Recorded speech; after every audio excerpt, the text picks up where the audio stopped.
I'm here this evening for a reason. I drank too much at a garden party and said I'd do this talk. Yes, true, I can't believe I said I'd do a TEDx talk. It's just so California. It's all, let me transform your lives with my inspiring words. In Belfast, we just go, catch yourself on. We're much more cynical.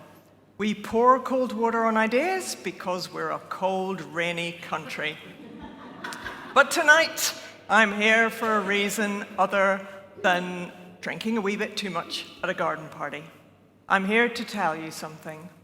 Why? Because I'm angry. And the most perfect thing is I'm in Stormont because I'm angry at Stormont. Now, we all know that art is about suffering, but this is ridiculous. Our publishing industry here has virtually been killed off. Our theatres are hardly producing any new work. And even if they do, most directors now ask me if I'll write a play for 2 characters. And you know what that's like? It's like throwing a party and only 2 people turn up. Belfast Derry has put in a bid for European Capital of Culture 2023, which should be terrific. After all, everyone loves Culture Night, so why not Culture Year? But I can only imagine the content of the bid focuses on the names of 2 famous writers from Northern Ireland. Can anyone have a guess here at those 2 names?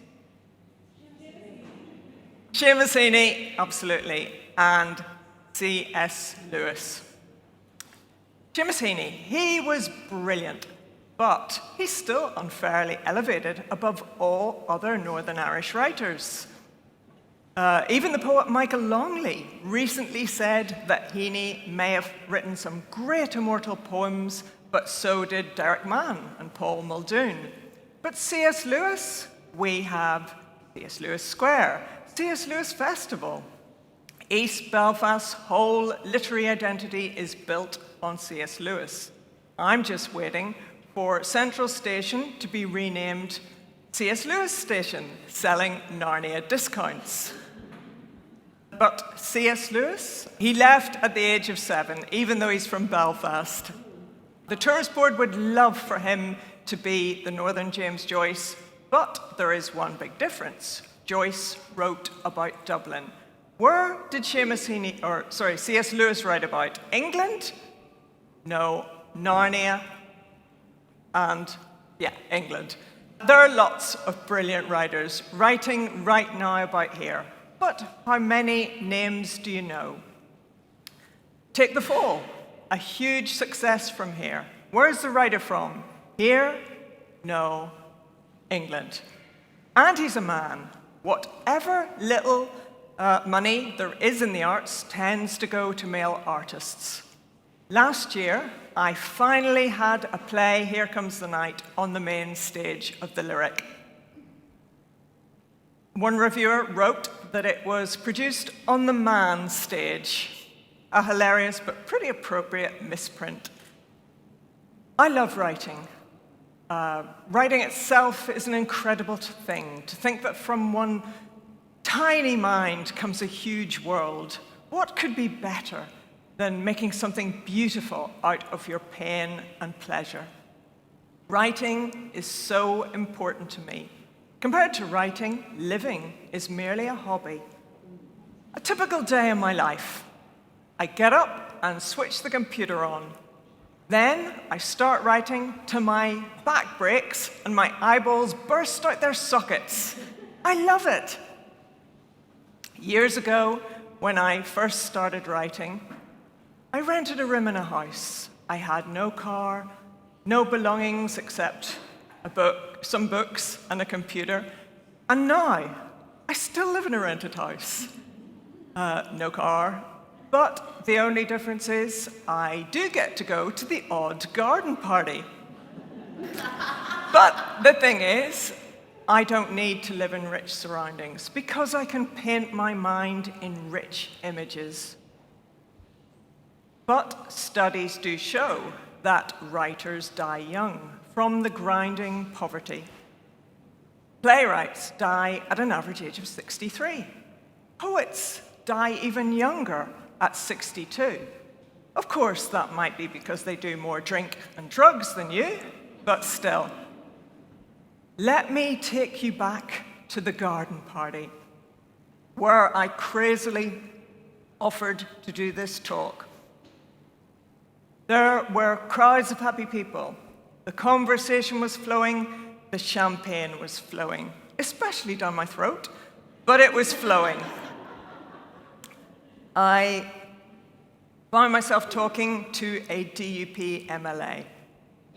He was telling me how much he loved going to the theatre. And I said to him, that's great. Why don't you advocate more funding for the arts? Even better, why don't you become culture minister? No way, he laughed. I couldn't take the pay cut.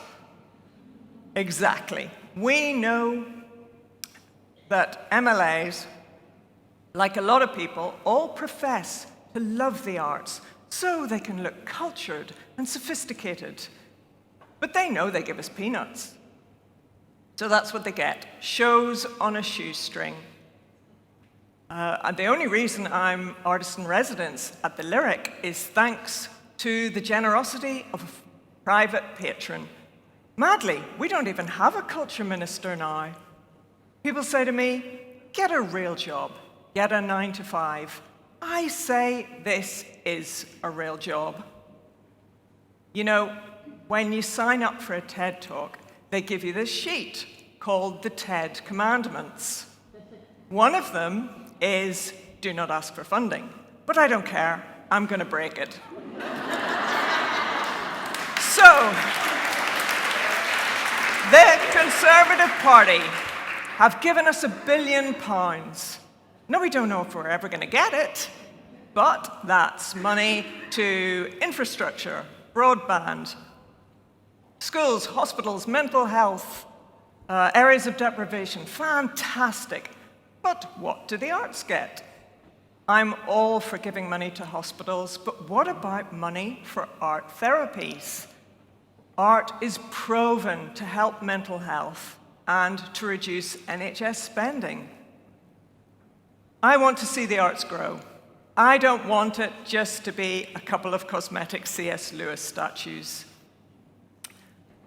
Using writing as a means of urban regeneration is all rubbish.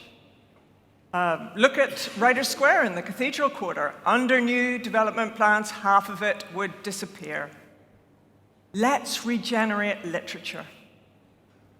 Writing can give this city its identity. We can make it modern. We can make it breathe, put flesh on its bare bricks. I want to see the Tours Board set up tours based around our living writers, writers who write about here. Like, what about the Sinead Morrissey tour or the Mary Jones tour? Why not? It would be great. As much as we have to build bridges, we have to burn them too. Even bridges like the Sam Miller Bridge. Let's say goodbye to our literary past and hello to the new writers. Some people think that writing is about making money. No. Some people think that it's about fame. No. Some people think that it's about sitting in a cafe, dressed in black and being pretentious. A little, but no. Writing, if there is one thing I know in life, it's about freedom. It's about education that's outside the system. It's about dangerous thoughts, making you all shift uncomfortably in your chairs. Is the real reason Stormont doesn't like living writers because we might lampoon them and hold them up to ridicule? Yes.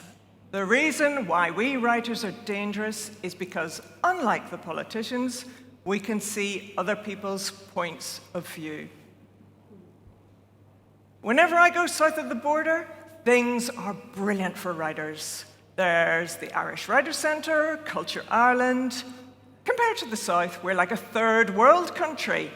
oral storytellers in Africa would probably be held in more esteem than we are. So let's get it sorted. Let's promote new writers, promote female writers, and let's make a real bid to make Belfast, Derry, European capital of culture. And now I'm heading back to my rented house on the bus. Thank you.